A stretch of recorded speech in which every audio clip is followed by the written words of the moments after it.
I'll talk a lot about how geriatrics and pediatrics are similar. Yes. But there's one big difference. You get a fever in a kid, it might not be a big deal. That's right. You get a fever in an older person, it's automatically a big deal. Yes, and your is. paper proves that.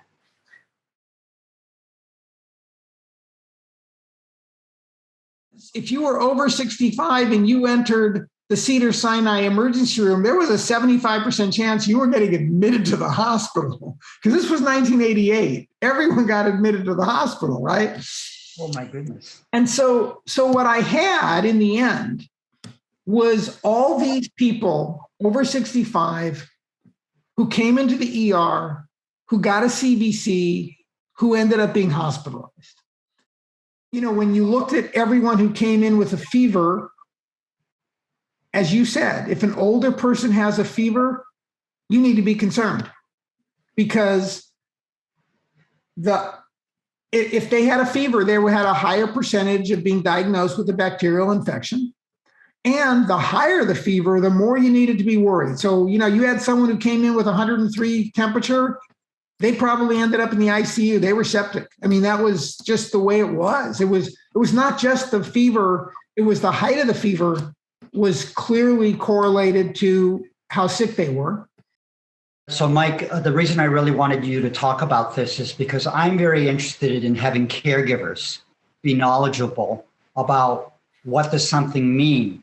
Yes. And when I did a lot of care for frail elderly, we would get a lot of phone calls, and patients' families would say, it doesn't look so good, blah, blah, blah.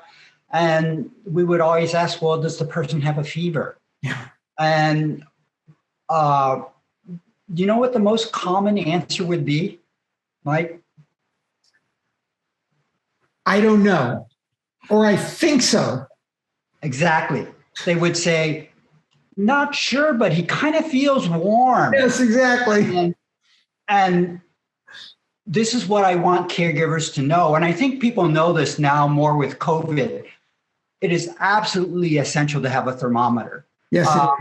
And a fever in a child sometimes is relatively minor. Yes. But a fever in an older person always should be taken seriously. Now, that doesn't mean that you can't get an infection without a fever, because many older people do get infections without fever.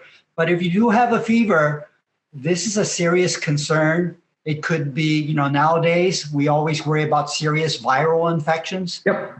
But it could also be a significant bacterial infection. And in an older person, even a low-grade fever is something to be concerned about.